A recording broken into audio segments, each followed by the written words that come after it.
What up, beautiful people? What up? What up? It's your boy, Mark Howard. And it's that time. You know what we have to do here? We talk Cowboys here. That's the name of the show. That's what we do. I definitely appreciate you guys for supporting and watching. We need you here in order for it to work. That's just as real as it gets. Please subscribe if you haven't. Share it. Share the show. Some other people, other Cowboy fans, some other Cowboy haters. Share it to them. Make them look at it. But subscribe to the channel, like the show, dislike the show, whatever. Chime in. Let me know what you think, what you feel. Be respectful, because I can talk trash better than y'all can. But for the most part, I'll hurt your feelings. But I'll hurt your feelings. It's Tuesday, the 7th of October. We passed week 5. We're going into week 6. And we're preparing, post a win there, we're preparing for the Carolina Panthers. Carolina Panthers will be at home. They are struggling a bit there, and not a very good team. Although Bryce Young is playing better. They won last week, surprisingly, and played in really good fashion. Rico Dowdle, former Cowboy, we let go.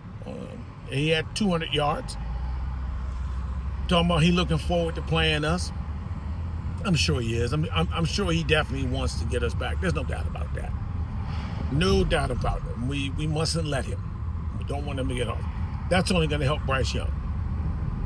The thing is, I would say to you, is that I believe we have a good shot. They're still not that good. I think our coaching staff is getting in sync.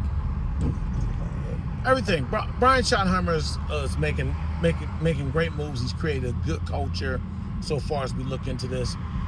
Like what we see as far as what the coaching staff is doing for the most part, especially on the offensive end. Defensively, really not good. I think they've made a choice to try to implement a system to some players that have to make some real adjustments, and it's taken them a little while to make some adjustments. Also getting over the loss of number 11, even with the gain of Kenny Clark, who's a real good blessing. It's going to be that's when you trade a player like that away from you, it's going to take a little bit to recoup. And I'm not just talking about this year. Just depends on the circumstances how soon you can recoup. How many great players you got on the defensive end that you can recoup and survive from. Either way, the defense couldn't get any worse than what it had been. They've made some improvements. Took advantage of the situation with, say, the Jets. Hold on, this is a little slippery. Took advantage of playing a lamer team in the Jets and made the most of it. So, can't be mad. It's a time for some of these players to really get a chance to see what doing things the right way can look like. And that taste of success, albeit with a team that's struggling, gives you some film to see your success along with the mistakes. And I think that's a good balance for them. I'm being optimistic as I can be, but realistically, yes.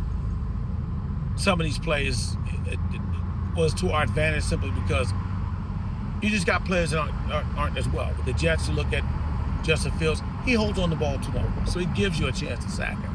Whereas you saw in the first 4 games, quarterbacks have been getting rid of the ball a lot faster. We've got to cover and be in our right position better so they cannot get that first read. Now, that's any defense. I don't care who it is, that's any defense. You want to get to the quarterback, but you also want to make sure your coverage is in the right spot. We gave up the most yardage rushing, and that's important as well. We can't slip back into a bad situation. The run game hasn't dominated us. It hasn't taken time of possession from us, but still too many yards. Too many yards. We want to stop the running game, like I said, to put the offense in a more predictable situation. All defenses look good when they're in a predictable situation. Maybe not ours all the time, but it's the best chance. Believe me, it's the best chance for any defense when you put an offense in a predictable situation. Best call put the best personnel in for it and everything like that. I want to go over a couple things today. I said I was going to go over the offense versus defense. We'll do that tomorrow, and then we'll do our defense versus their offense on Thursday, and then we'll end with a recap, final saying for the game on Friday with my idea, prediction, if you will, as to what I think will happen. So, I want to talk a little bit and recap, but I want to cover some things. First, I want to make a correction because I've been messing up on Nate Thomas's name, lineman Nate Thomas. Been a very good player for us. We like him. The team likes him. You can see there's been look and talk that they're looking to probably have him edge out Steele on that right tackle. At least it's been talk. If not in the Dallas offices, the rumbles around have said, hey, Nate Thomas looks really good. Terrence Steele is really one-dimensional. Not really very, very tough. Can we upgrade to that? Nate Thomas looks like he could be an upgrade to that. He had been slated as the backup for Tyler Guyton. That's what he did last week. Held on pretty well. Held his own pretty well. The whole line. I mean, all we had was Terrence Steele as far as a starter playing all backups, and the O-line did pretty well with some help from Dak knowing how to maneuver his way through the rush. But Nate Thomas definitely is a strong prospect. And I want to get his name right. I'm bad with names. I don't know. Hell, I coach a high school basketball team. Sometimes I forget their names. I ain't gonna lie to you. I'm just terrible with it. But I want to give respect to this young man that deserves it. On top of the fact of him doing so well, he deserves the right recognition. Nate Thomas, I won't get it wrong again. Also, another news. So I didn't know. With the fans after the game with the Jets, our owner, Jerry Jones, gave some obscene gestures to the fans of New York, which, me knowing New York like I do know, and I know it very intimately, New York fans, it's always warranted. Well, any of these fans, I don't care where you go, Detroit, Washington, my hometown, even Texas, it's warranted, but yet that's not a classy move, and the NFL didn't like that, so he was fined a measly, and I say that for him, a measly $250. That's like $25 to you and I. So $250,000, he gets fined for that. So, but hey, he been going through the frustrations and getting to put a beat down on the Jets. And probably hearing them talking a lot of trash and making a lot of noise to him and saying a lot of stuff. And it's likely that the fans said some very crude and foul stuff to him. Man's only made of flesh and blood. You know what I'm saying? So we all have our own threshold. As you can see, I'm in the car again. I'm driving as I'm your coach. I'm driving to practice. Me being a coach, sometimes I listen to fans and families and people saying stuff. And believe me, I want to give them some gestures too. In fact, I do give them gestures because ain't nobody gonna find me. And if they fire me, I'm not getting paid that much to worry about losing the job. So it's okay, Jerry. Sometimes they push you there, and you gotta let it out. So only cost him $250,000. That goes to a charity for the league, which he's one of the owners in. No big deal. But going to the IR. So here's the trip by the IR. We lost a lot of people. To injuries this week, as you know. Now coming back here, we got all these people are questionable. Tyler Booker, who was looked to be potentially be put on the injury reserve for 4 weeks, wasn't put on. And now this week is officially listed as day-to-day for his ankle. I'm pleased to be that. Hey, that's when you're young, you heal faster. Everybody heals differently. You never know, but hey, he's now listed as day-to-day. That means possible this weekend, if they feel good about staying with Bass, with the Panthers, then more than likely he's definitely will be available when they play Washington the week after. I'd like to get away with him sitting and resting one more game because we'll need him. I want him to be as close to 100% as he can be for Washington. I want us to beat Washington. I want us to beat everybody. But if I had a choice over these next 2 weeks, if I had to choose, I want all games won. If I had to choose, I want to beat Washington. Okay? So, Tyler Guyton is also listed as potentially, or he was in concussion protocol. So if he clears concussion protocol, he's listed as questionable. But if he's cleared concussion protocol, he's got enough time to be able to do so. If he clears it, then he should be available for the Carolina Panthers game. So he's questionable. Turpin is also with that foot injury is upgraded to questionable as far as from out. With some likelihood, there's reports saying they like the way he looks. There's a good likelihood that he would be available this Sunday. As is, they're saying questionable to CeeDee Lamb. Again, Booker and CeeDee Lamb, I think best will be available by Washington. I think at best. I think you say they're questionable and close to possibly being ready for this week.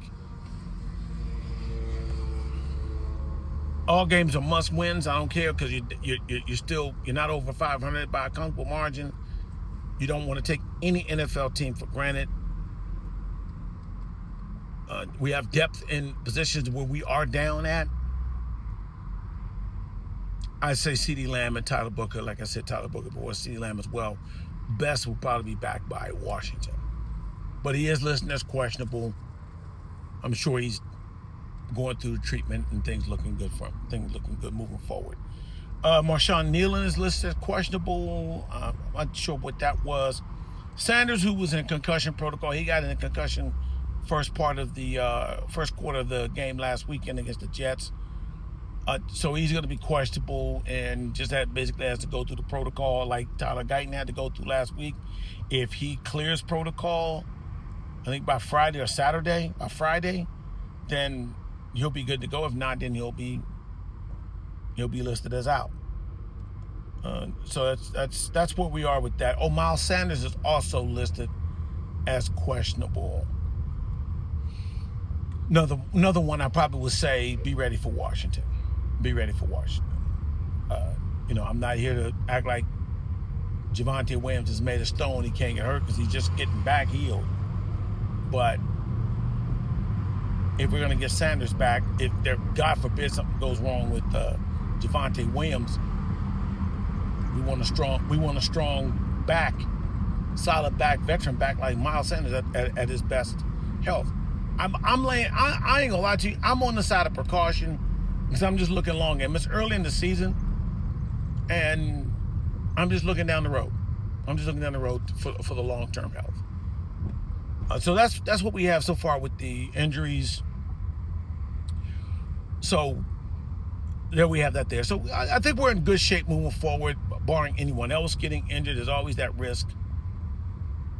But as far as people that's been out right now, let's get them back. We should be relatively healthy within the next week or two. So that's good there. Very quickly, my thing I want to talk about too as well is, so we lose a close game to the Eagles, game one. We beat the Giants, had to go to overtime for that because the defense just refused to stop the offense. They just refused to not let the guys beat them deep. But we pulled that game out. Chicago, a game that anyone would have thought we would have won, even though even being in Chicago, and we get not only lose, but we get mollywopped in that. Then in the game that they thought we were going to get mollywopped again, we had a good chance to win that, but couldn't stop Green Bay in the second half, and we go with a very unusual tie. When I say a tie itself is just unusual. And then we pull out a nice big win in explosive fashion with the Jets. After we beat the Jets, defense looked better. People love to put this out there because people love to say about the Cowboys. Now they want to say, oh, they're back. Cowboys are back. First off, we didn't go anywhere. Okay, we are what we are. I'm not going with that. We're back. Back from what? Okay. Two, again, I just love using the statement by former Cowboys coach Bill Parcells. He was the Cowboys coach when he made the statement. Put away the anointing oil just now, for now. Put the anointing oil away right now, okay? Just won a game against a beatable team, even though we were down players. But I'm sorry, even when we were down with injured players, key players, especially on the front line. It's still the Jets. You can see the Jets have a lot of work to do. We did what we needed to do. I'm not here to anoint us anything other than an NFL team that needs to get on the winning track. We just won a game. We're 2-1. We just need to continue to win games. Beat the teams that are not as strong. We played some strong teams, some teams that's considered to be contenders in Philadelphia and Green Bay. Beat the Giants. Lost to a unknown new coach situation, but not highly thought of Chicago Bears team. Which can happen. You can lose anybody in the NFL. You can beat anybody in the NFL once. Back from where? Let's just give it some time. Right? Like I said, 5 games, that means we got 12 more games. 12 more games. That's a lot of games. A lot of ball games. A lot of seasons to play. Right? So 1 week at a time. All this talk is just what kills me when people want to say, well, you Cowboys fans pray y'all gonna win every year. You don't hear Cowboys fans say that. You hear other people try to put that out there. Oh, y'all look like y'all going to the Super Bowl this year. Yeah, I know. I know y'all want us to go to the Super Bowl. That's really what it is. Because you keep talking about it. We demand that we go to the Super Bowl every year. But we understand, knowledgeable Cowboy fans, and there's plenty of us, we know the team, whether it's good enough or possibly good enough or it's an unknown. This team is an unknown, not likely. Unknown, not likely. Not the way the defense is. Not the way the defense is. If this defense can really exponentially improve across the board with this offense,